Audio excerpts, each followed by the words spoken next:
sur le point qu'elle vient de donner, tu as pris les bons côtés des noirs et les bons côtés des blancs. Ça s'appelle le métissage, ça s'appelle le métis.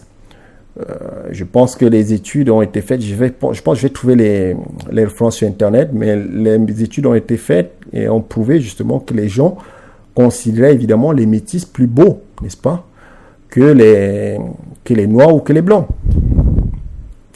Et ça peut s'expliquer génétiquement. C'est là où on va faire de l'agriculture, ça a un plus. Quand je fais mes études d'agriculture, on faisait des cours en fait de génétique, et en génétique, on nous l'a très bien expliqué. Les croisements, n'est-ce pas, permettent justement la richesse, tout simplement, le progrès génétique. Ok. Le métis, en fait, c'est un croisement entre une personne de race noire et une personne de race blanche. Le produit de cela, en fait, est en règle générale supérieur en termes donc de qualité génétique, est supérieur justement aux êtres purs, quoi, aux gens justement qui se croisent entre eux. Et donc le métissage ou bien le fait de se métisser, par exemple, ça permet de lutter contre quelque chose qui est majeur, ça permet de lutter contre l'état, contre quelque chose qu'on appelle la consanguinité. La consanguinité, c'est le fait dans la même famille de coucher entre vous et de faire des gosses. Vous allez faire des enfants tarés, vous allez faire des attardés, vous allez faire des mecs des Mongoliens, vous allez faire toutes sortes d'enfants avec des maladies absolument affreuses. Et ça, c'est le produit de quoi? C'est le produit tout simplement de l'union entre les gens donc, qui ont le même patrimoine génétique. Alors, pour faire évoluer votre patrimoine génétique, vous avez tout intérêt justement à faire venir donc des influences extérieures d'autres personnes qui ont d'autres patrimoines génétiques justement, et ensemble vous allez avoir des enfants beaucoup plus forts parce qu'ils vont pouvoir s'enrichir génétiquement, et on le constatera avec des qualités génétiques entre guillemets supérieures, pour appeler un chat un chat. Et donc vous aurez donc des enfants qui résisteront mieux par exemple aux maladies. Si mes souvenirs sont bons, je pense même qu'il y a des gens qui disent que les métis sont beaucoup plus intelligents que les personnes qui ne le sont pas. Je vais essayer de trouver les liens. Je vous parle comme ça des têtes, c'est des trucs, je vous parle des têtes, mais ça va me revenir. Je vais trouver le lien et je vais vous mettre. Il y a des études peut-être qui ont été faites par rapport à cela. Donc oui, il y a un enrichissement, n'est-ce pas, génétique à associer des gens qui ne sont pas de la même race. Et c'est la raison pour laquelle la plupart, lorsque vous voyez les métis sont beaucoup plus beaux que les gens, en règle générale, une fois de plus, sont beaucoup plus beaux que les gens, justement, qui ne sont pas métissés, globalement. Donc, on ne peut pas non plus nier cela. On ne peut pas nier cette évidence-là. Donc, lorsqu'une personne dit, oui, les métis sont plus beaux, oui, c'est un fait. Et génétiquement, ça peut s'expliquer et ça se comprend facilement.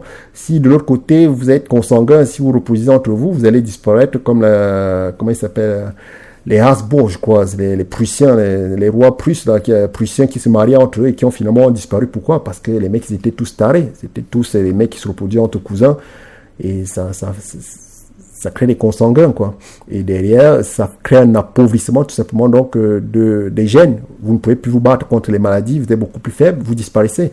Alors que lorsque vous venez avec votre patrimoine génétique, je viens avec le mien, on s'assemble et nos enfants, le produit, n'est-ce pas, a des gènes beaucoup plus forts pour lutter contre les maladies, pour lutter contre toutes sortes donc de dégradations donc génétiques, et derrière ça fait des êtres beaucoup plus en bonne santé que la plupart d'autres personnes.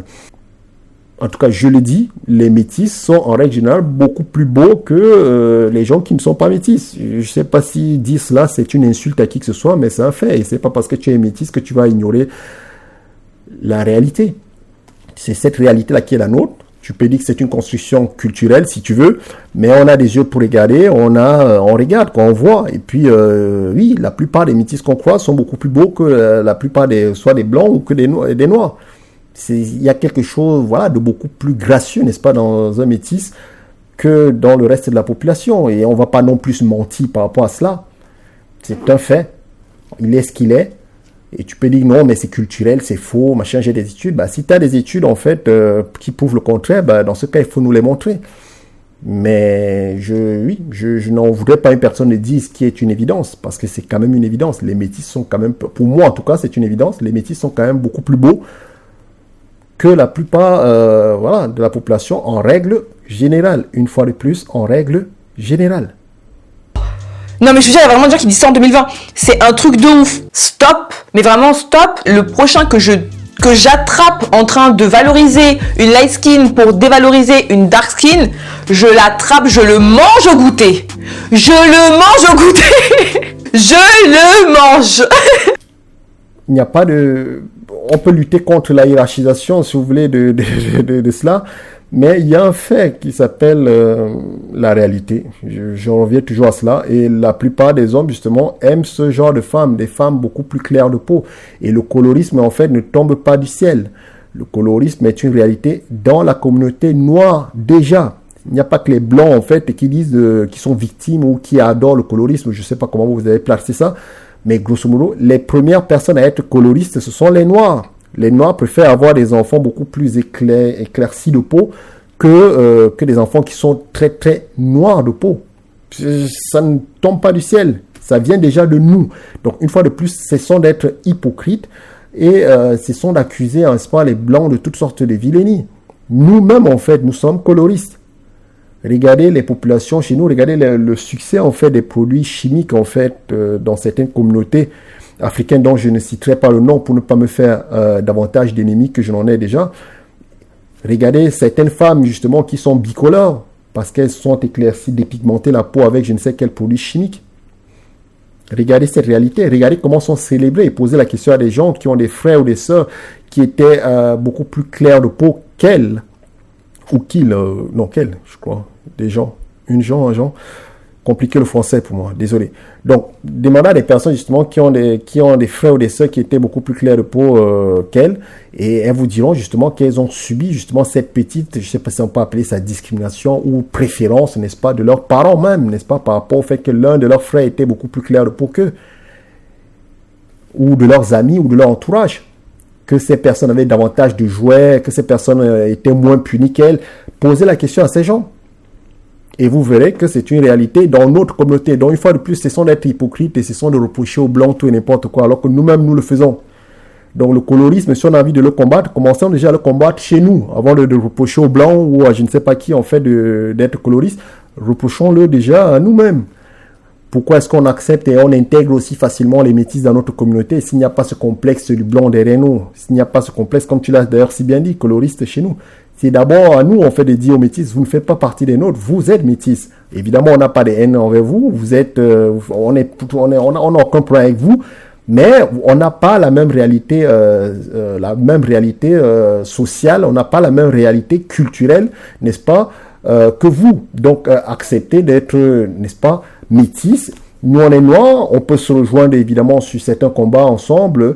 Vous pouvez rejoindre les blancs sur d'autres combats ensemble. Mais voilà, trouvez votre place, faites votre place et ne vous sentez pas obligé de vous assimiler en fait aux noirs. Vous n'êtes pas noirs. Et la confusion aussi vient de cela. Vous n'êtes pas noir. Et ça me désole en fait. Lorsque tu as des gens comme Yaline Noir qui chantent les lionnes, en réalité son clip, s'il voulait parler d'une lionne, il devrait parler de sa mère. Sa mère qui est une bretonne, qui est une blanche. Ok? Nénéna sont des reines. Oui, c'est sa mère qui était reine. C'est sa mère qui l'a élevée. C'est quand même terrible lorsque, j'imagine, je me mets un peu dans la peau, en fait, d'un mec qui est blanc ou d'une femme qui est blanche et qui voit son fils métis sacraliser, n'est-ce pas, les noirs, dit tout ce qu'il pense de positif sur les noirs et chez les blancs, il ferme sa gueule, quoi.